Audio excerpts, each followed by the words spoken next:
Today I'm going to be reviewing and going over the Echo Dot. Alexa, introduce yourself. I'm Alexa and I'm designed around your voice.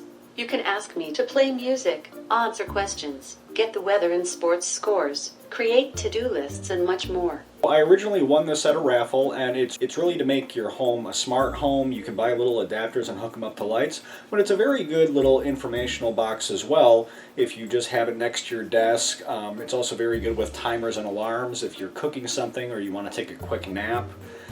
But it also has a lot of fun features, and keep in mind this was really designed by nerds, so there's a lot of cool, funny things you can get it to say and do.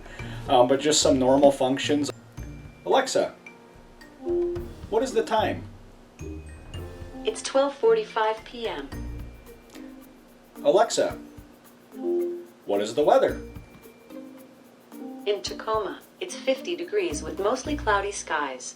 Today, you can look for clouds with a chance of showers, with a high of 53 degrees and a low of 36 degrees. One of the other interesting things about this is it is hooked up to Wikipedia. So for instance, I can ask it pretty much anything, and if it can find a wiki article on it, it'll pull it up and start reading it to you. For instance, Alexa, who is Brian Cox?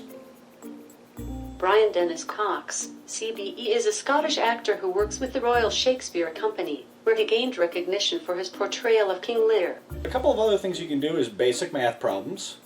Alexa, 2 plus 2 is? The sum of 2 and 2 is 4. And you can freak it out a little bit too. Alexa, recite digits of pi. The approximate value of pi is 3.1415926535897993238462643338327953. Alexa, stop. It'll just keep going and going and going. I have no idea how many digits it actually goes up to. Alexa, are we in the Matrix? You take the red pill, you stay in Wonderland, and I show you how deep the rabbit hole goes. Now, as far as comparison, it's a lot like Siri, but it can be linked to many things. For instance, it can be linked to your Amazon account and you can order things directly. I did look into it. You can call it a couple different things, like I can set it to computer, which I did like because it reminded me a lot about Star Trek, the whole computer do this, computer do that. But I use the word computer in so much of my everyday language that it would keep turning on, so I kept it as so it wouldn't keep turning on. Even if I said her name right now, she would prompt. So she's pretty responsive. And of course you can do simple commands like volume up, volume down. If you have an Amazon Music account, you can have it play parts of your music library.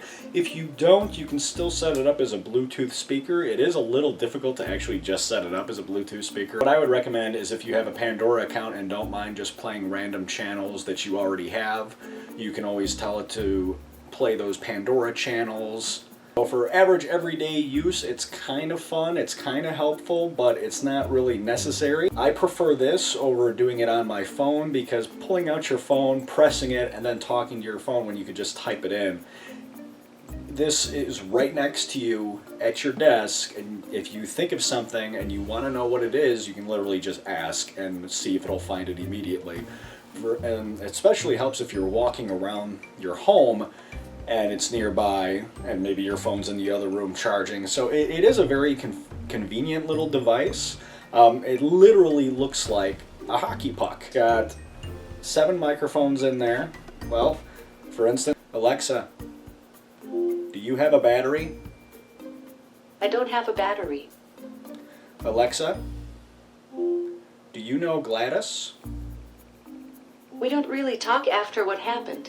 Alexa, tell me a joke. There are 2 types of people in this world. Those that can extrapolate from incomplete data. Alexa, tell me a dirty joke. Excuse me, waiter. This coffee tastes like mud. Yes, sir. It's fresh ground. Because it's dirt. So in the description below, I'll leave a link to a bunch of different things you can get Alexa to say. One thing that's kind of cool is, Alexa, Roll a die. I rolled a die and got 6. And it will randomize numbers. You can use it as a dice. Another one, perfect for people like me. Alexa, roll a 20-sided die. I rolled a 20-sided die and got 2. Alexa, roll a 20-sided die. I rolled a 20-sided die and got 15. So, long story short, fun little toy. These run for about $50. Some people may find more use for it than others. Me personally, it's just a nice little information box and a nice little helper.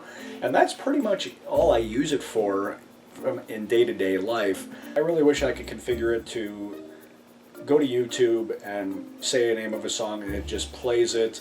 Also, it'd be nice to modify the voice a little bit so you could do different voices. That may be possible already. I haven't really looked too much into it.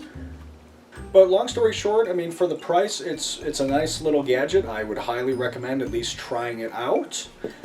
Google has their own as well, and obviously a lot of companies are doing this now. So do a little research, see which one would best suit you. But for the most part, it's interesting.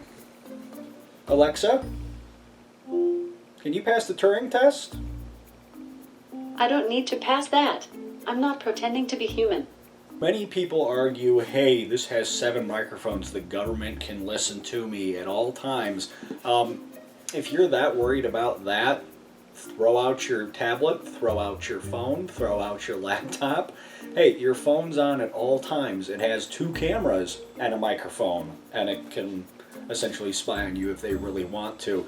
This is no different. So if you're that paranoid, keep in mind, when companies actually do this, it's usually for advertisements to better assist you. They'll know your history. One interesting thing about this is every single thing that it answers, it actually records your voice, and you can go back and see what you asked it on the actual phone, on your phone itself.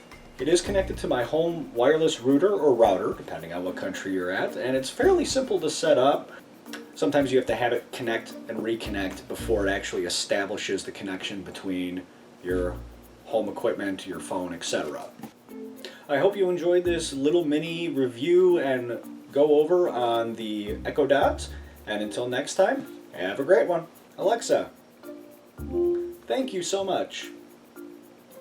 No problem. I'm happy to help. Alexa, goodbye. Bye for now.